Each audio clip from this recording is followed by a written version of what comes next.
seat at the table with some men with confidence. And welcome to Men in Confidence Sharing, where we, the men of a certain age, share our thoughts, ideas, and opinions in confidence. And today we are joined by the whole crew. I'm the host, Tony, and we have Terrence, Rhino, and Sean. And we're going to go one by one and say hello to everyone. Hello, Sean. Hey, everybody. How y'all doing?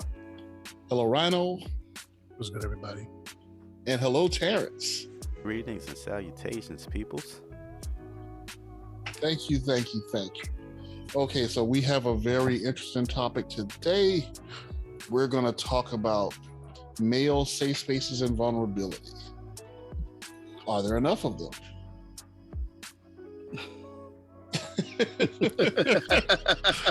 That laugh was like, no, they're not.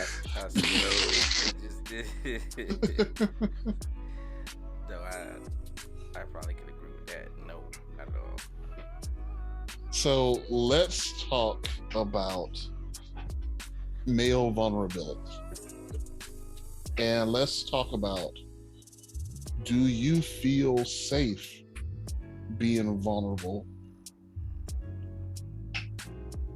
And how large of a group of people do you feel safe being vulnerable to?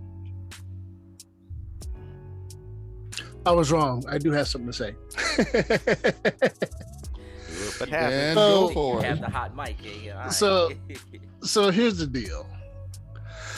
It's not so much who and how many people I will feel safe being vulnerable around. It's who exactly am I being vulnerable around or with. Now, obviously, if I'm in church, church is church. If God is moving and he's touching me, then I'm crying. I don't care who sees. It is what it is. But when it comes to something deeper, like some emotional issue that I'm dealing with, I'm going to be somewhat concerned about who I'm being vulnerable to. So obviously you guys, I feel safe talking to you guys about different various things. But my friends and associates at work, there's certain things that I'm not going to tell them. They don't need to know. It's none of their business. Don't even worry about it. Out of sight is out of mind. I'll be a tough guy all day at work. But when I get back into my car and I drive off the lot, then it's back to me. But I can be vulnerable, but it just depends on who it is and who's watching, because everybody doesn't respond the same way. And I personally don't believe that everybody needs to know everything there is to know about you. That's just me. And I've stumbled upon that simply by being vulnerable before, thinking that I was in a safe place. And guess what? I wasn't in a safe place. So now, years later, I still got people that look at me with that side eye because I made the mistake of being vulnerable to them, and I never should have been. And understand, I was seeking help. I was seeking guidance and direction, and I was vulnerable. And either the help, if I got help, I can't remember. But I look back on it now and I realized that was a huge mistake. Even to the point that today, I kind of shield myself off from certain people. And they think it's some problem with me. And I guess it kind of is a problem with me, but at the same time, it's like, no, I showed you my vulnerability and you scratched at it, you scoffed at it. So I'm not gonna put myself in that position again. It just is what it is. Yeah. Someone else can take it if you want. So, I feel like vulnerability is one of those things that's really hard to express or hard to explain. You know, I agree with the not everybody needs to know everything about you, which in this day and age is really tough to keep up because social media and cameras and everything are everywhere, and that's like opened up the floodgates to everybody knowing way more than you probably want them to. Okay, but I digress. As far as being vulnerable and who I feel comfortable being vulnerable around, it's a handful of people. And, you know, a good portion of that handful are present currently. I feel like that's one of those things that really takes a lot of time and trust to acquire. And, you know, we always address ourselves as men of a certain age. Well, we've been men of a certain age. We've been men who were young men, young adults, middle, well now middle-aged men together. So It's okay, you can say it. So over that time, we've I was kind of hoping you developed was that. seniors. No, that's just you. Yeah, okay. I set myself up, but I get It did sound like he had a little bit I extra than did, you I can did. go. I walked- Like I walked- middle age, it sounded like he had like two more steps. Oh no. I was there. I was done. I was done Okay. with the middle age thing. I was hesitant to say it because like I'm still not ready to wear that crown yet, but that's the crown we're at. So it is what it is. Anyway, I don't think that without that time having passed and garnering that trust, vulnerability would have been as easy a thing for this circle. But you know, we've known each other since the Stone Age, so it is what it is. And it's really hard to meet other people and acquire that same kind of level of comfort. You know, I think my wife, we've obviously gotten to a point of comfortability and vulnerability, but that's 15, 16 years in the making. It takes time. It's just, you know, that's the root of it. With that being said, I have no problems once I've gotten to that stage of vulnerability sharing whatever it is that I'm feeling iffy, uncertain, unsettled about. And there are times where I can't even put the things into words exactly, but I mumble, fumble, stumble my way through it, and we get through whatever it is that I'm thinking, feeling, dealing with. And I don't know that there's enough of those spaces where men specifically can go and have conversations, because we talked about this once before, you know, why we keep things bottled in, and it's kind of a thing of no one caring. And to the outside, I still believe that there's a lot of that is wildly and insanely true. But at some point, we have to start kind of forming collectives, pockets, niche spaces for ourselves to be able to be that vulnerable. And then I think of these little pockets becoming like puddles. And, you know, you got one here, one over here, and then one in the middle, and then somehow they connect. And it makes it a little bit bigger.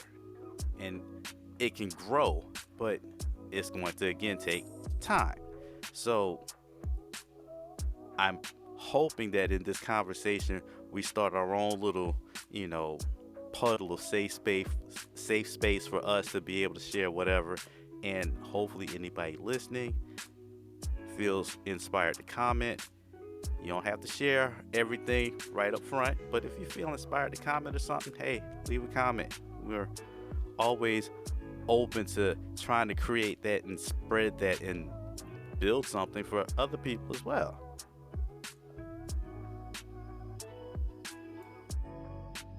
Yeah, all right. You know what? And I didn't think when we first started on the topic, I didn't think I had a lot for it. I've listened, and you know, I'm gonna go back to Tony's first point when he was talking, or where he was kind of. I'm trying to stay on topic with this. So, question was asked, you know, vulnerable. You know, how vulnerable are you, kind of, and do you have a safe space? And like you said, you know, present company would definitely be one of my safe spaces. You know, I have a spouse as well, so you know, she provides somewhat of a safe space for me. But I must admit, I go back and forth. You know, I go back and forth because we spend so much time and so much of our lives, and you know, Terrence says we're men of a certain age. We're also men of a certain ethnicity, and that man of a certain ethnicity is built in me to always show strength at all times, type of thing. Now, of course, yes, I have my safe space among you guys off camera, of course, too. Of course, not on YouTube, of course, right? But, you know, and it's because I trust, like you said, you can trust that I know if I tell you guys something, it's not going anywhere else, all right? It's not going to wind up being put out there on Facebook or something to that effect. And like Terrence said, that takes time. You have to build that, and you have to get there. You have to get there. I also have to get there within myself to, first of all, even be able to share. I, again, love you guys, but I still go back and forth. You know, Uga strong, must be strong, must show strength all times. Hulk must be strong. But it's like that. And so, and I find myself in a funny space sometimes where if and when I do embrace the vulnerability, embrace the, hey, you know, we're allowed to reach out, to go for help, to talk to people. If you're feeling some type of way, you're allowed to express it and things like that. But, you know, sort of like Rhino was saying, you know, I find myself that if I don't actually keep some check on it, I may wind up, because, you know, one of the other places that it's not that it feels safe, but it's familiar. You know, we see if you know, just like us, men of a certain age, certain ethnicity, certain workforce, you know, we're not all rich just yet. You know, I don't know which one of y'all done hit the millions and ain't told me, but still, as far as I know, y'all still feigning working like me, right? But if I hit it, you'd know. I appreciate that. You literally have money in your mailbox as soon as I hit it. And that's the same for me. I ain't gonna lie. That's the same for me.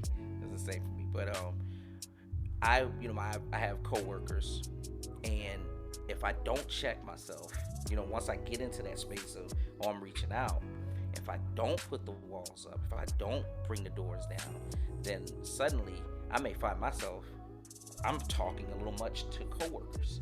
You know what I mean? And it's like, wait a minute, this isn't a safe space.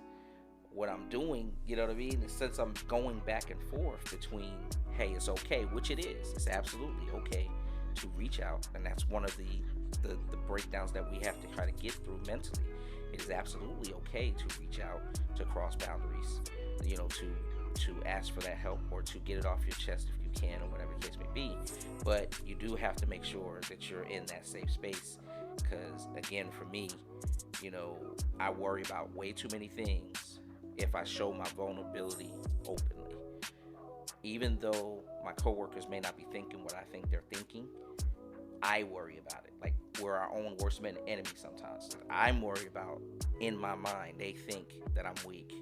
They think that I maybe can't supervise, or that I can take anything I say seriously, or from that standpoint. You just, in your mind, you build up so many different things. And, you know, and it all stems from, you know what, I said too much about how I was genuinely feeling, and that, especially those times of doubt and uncertainty and things of that nature. So, you know, just like everybody was saying, create your, you know, find your safe space if you can. Make sure that you do have it. I'm all for making sure you have a safe space.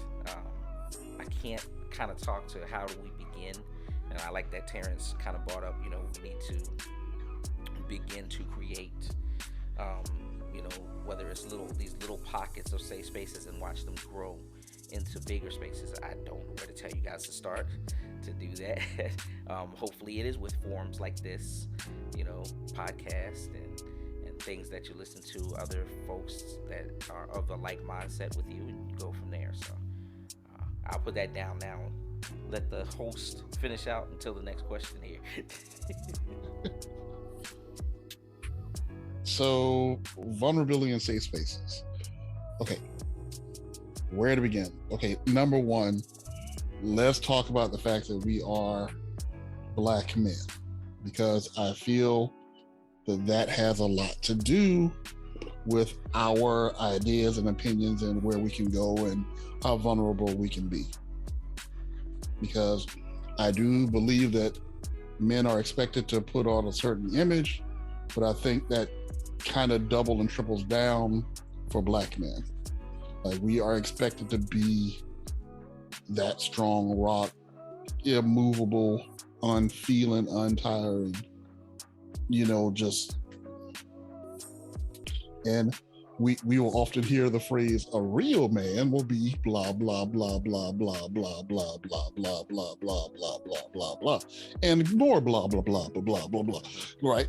It's a long list. And nowhere on that list is vulnerable and feeling and tired and afraid and concerned. Like, none of those words are anywhere on that list. So I'm trying to be careful. I personally believe that. So let's talk about race first, right? Like, I'm a Black person and I have friends that are not Black, but there are certain things that I can talk to my Black friends about that I can't talk to my friends of other ethnicities about, simply because my Black friends are going to have a certain understanding that I don't even have to explain to them, right? I feel the same way about when it comes to being a Black man, that you can expose yourself, be vulnerable to most people, but I think that when it comes to your true vulnerability, you're only going to be able to express that to another Black man, because only they are going to be able to understand your shoes or your role, or what you go through. And I also believe that it kind of, because of our culture, it kind of, there's this expectation that you're a superhero, right? And when you express your vulnerability, even to someone, a non-Black man, even to someone that has good intentions, it ruins your superhero image, right? Like, they lose a little bit of, I'm trying not to use the word respect, but I think respect might be the word. They use a little bit of that aura fades a little bit, or that armor fades a little bit in their eyes. So I really do believe that it ends up, if you're a Black man, you need, I'm not saying don't reveal yourself to other people, but you need to have at least one or two Black men confidants. Like, I really do believe that. Like, you need a tribe. You need your boys. You need your wolf pack. Like, you need your fellas, because that's the only place you can really be safe without the loss of respect or the loss of that essence. Now, that being said, that's my whole spill on that. It kind of makes me ask a question, because I look at our generation, or us in particular, our generation, compared to generations before and the next generation. And I believe that the generation prior to us did not do us a good service in teaching us how to be vulnerable, or teaching us how to communicate, or teaching us how to be safe spaces for each other. My question would be, do you feel like we're doing a good job doing that with the next generation? Like, are we teaching them safety? Are we teaching them that it's okay to be vulnerable at times?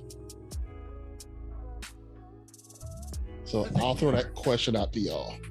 I think we are. I think by acknowledging our disposition, if I can call it that, and making moves towards rectifying it, as opposed to just being angry at the last generation.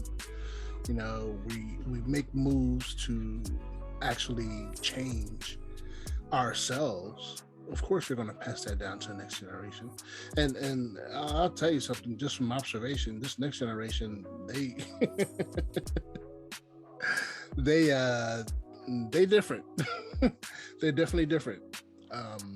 I think they have a boldness that our generation didn't have at that age to speak out and to do things that I'm not saying that we didn't do that, but the way they approach it is like, ooh, all right, and I'm not mad at it, but I think I think we are. I think for the most part we are doing a good job of bringing the next generation up.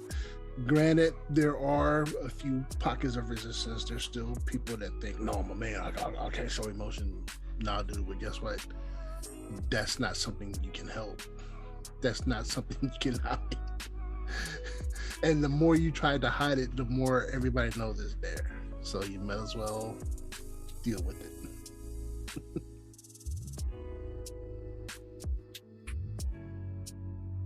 I don't know, Terrence. You want to go, or you want me to go? You got it. All right. So I had a definite no when I first started off, but now I'm kind of like, I'm running 50-50, and here's something that it was said by my granddad. It's the first time I heard it. It's something that I have actually said on this platform before. I'll probably continue to say it. Each generation gets wiser but weaker. In some ways, in some aspects, in some areas where, this next generation that we have coming up, the technologically, they've always had, we were talking about that in one of the other podcasts, they've always had all this technological stuff, cell phones, tablets. They've always been able to communicate by, some sort of social media and things of that nature. The ones that wasn't always, it was mostly, from that standpoint. Also, so I've noticed that, like, to me, what used to, like, and this is just me talking about, like, I'm equating it to vulnerability, to sensitivity, to things like that. I feel like when you're in a generation that your feelings can be hurt by a text, this is different. When an emoji, can set you in a different place, when you have cyberbullying, where you're looking at a screen, like this means this much to you, that you can't cut it off, you can't block it out. And I mean, it's emotionally messing with you, where we got, like, teen suicide rates and things like that. Not that we didn't have them when we were coming up, or they were non-existent or whatever, but that tells me, especially when we're looking at it at a place among males and among black males, there might be some more vulnerability there than we think, even more than what we're talking about now. Is it fostered to be talked about? Probably not. It's probably not fostered to be open with it and say, hey, you know what I mean? Now, I do think that's the good dads and the fathers that are in these black sons' lives and things like that, it's fostered among families for sure. I won't even say just fathers. I'll say among families. It is, I think we've done a better job as our generation as fostering among our families. We will try to let our young black men know, you can go to your moms. Sometimes it may be that, in the case with your dad, you can go to your moms and cry and whatnot. There's nothing wrong with that, son. As long as you go to your moms. You come to me, I'm going to tell you toughen up a little bit. You can cry a little bit, but not that much. I don't know. We're so used to having to get out here. Life is hard. You got to do it. We still have, I think, and I know in myself, I still have a certain part of me that still feels like if I'm giving a young black male advice, I'm still going to tell him that all things are not equal still yet, young man. So you still have to be one step in front of your counterparts. I know it looks equal. They've done a better job of making it look like we've got all the same things they've got. But when you get behind the scenes, you're going to see some stuff different if you go with that mentality. You have to step out in front. You're going to have to keep yourself just one step above to get in the positions that they can kind of normally get to, those type of things. You see what I'm saying? So that doesn't foster, hey son, be vulnerable about your feelings and let folks know how you feel. No. So I'm still, probably, I know me, I would still probably be telling my son, you still got to foster a certain amount of strength. You can be vulnerable at home. I don't know about out here in these streets that play boy. And get off of that daggone tablet and stop crying over an emoji. For real. Cut that out. She gonna worry me, boy. Okay, so I didn't have a clear-cut answer, but Sean has just said some things, and I kind of want to push back one a little bit. First out being that weaker but wiser mantra. For me, I think the smarter you get, the stronger you get. That's just my personal kind of viewpoint on it. The more you know, the more you can do. Knowledge is power. Those types of things resonate with me. And I'm not trying to say that your grandfather or whatever was wrong by any means. I'm just pushing back on that from the perspective of each generation having more knowledge, I think makes them a little bit better, depending on what you do with the knowledge. But in regards to, are we doing a better job of fostering that vulnerability? I'm gonna have to say no, based on something else Sean said, which was, have a son, you go cry to your mama.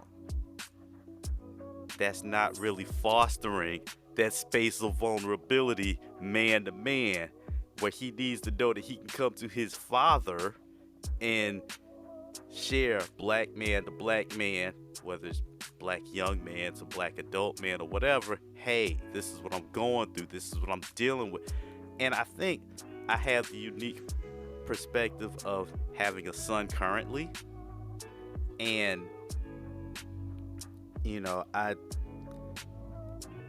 I have been initially the person who was, I'm hard on you to make you tough and prepare you for the world, which is still true. You still have to be able to, you have to have thick skin. You have to be able to deal with some things.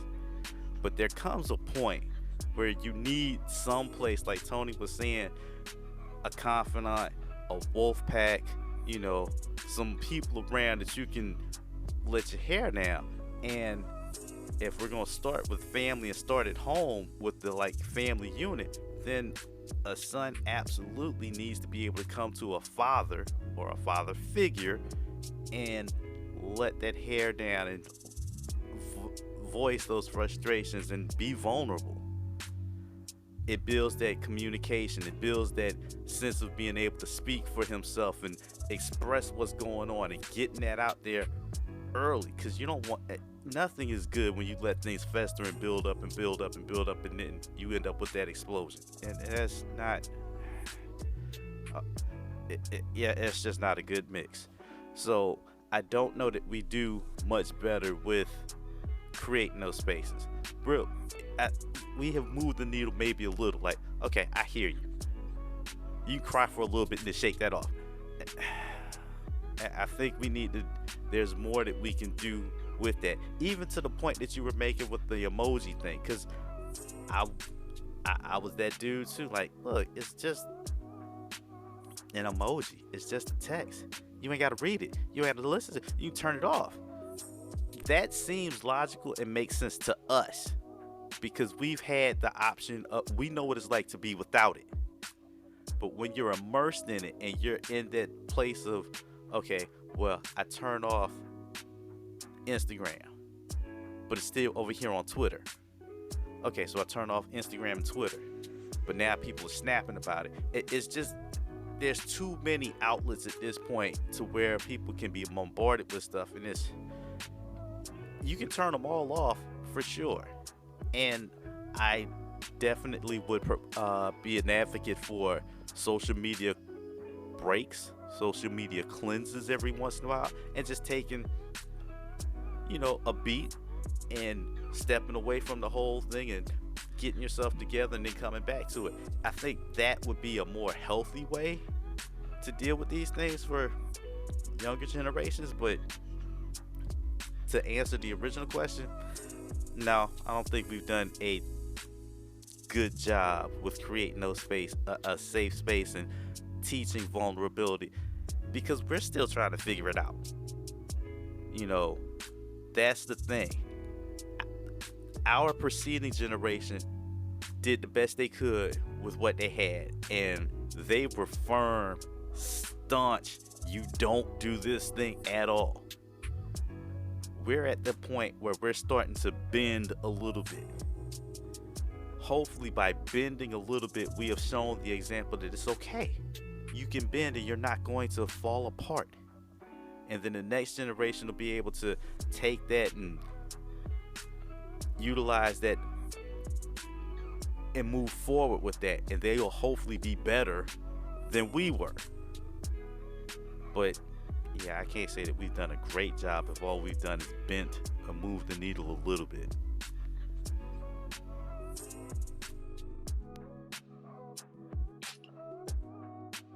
I do believe that we've done better than the previous generation. Not quite sure how much, but I do believe that we've done better. I think we've done more than moving the needle just a little bit also. And I believe one of the big differences was in something that Terrence said when he said that we're still trying to figure it out too. And I think the fact that, well, I won't say it's a fact, but I believe that we actually communicate that more to the next generation than our parents did. Where when we were growing up or when we were raised, do this, say this, be this, I know better than you, Like not saying that they knew everything, but they knew more than we did, so therefore our knowledge doesn't matter compared to what they know. Whereas I think one of the big differences is our generation will be like, you know what? I made a bad call a week ago, or I treated you wrong last week, or I said this wrong, or I didn't give you the respect that you should have got. I'm sorry. This is how I should have acted. And I think that goes a long way to building up trust and space for vulnerability that wasn't there in previous generations. That if a child or a young adult can see you mess up, fess up, and make up for it. Like, hey, maybe I don't have to have everything together right this moment. Hey, maybe if I mess up, I can speak to my father about it because he's messed up too. He's not perfect, and I think that goes a long way. And I feel like I can ramble about that for another 15 minutes, but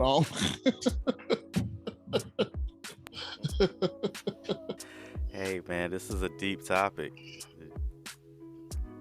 But I'll also add that, like, this is why we do this, right? Like, this is why we're here. This is why this channel exists, is to give a safe space, to give a place where a young man can be vulnerable in. And we're trying to, we're trying to have these conversations that normally don't get heard, that normally don't get experienced. Right. Yeah, that's true. That's true. So join us.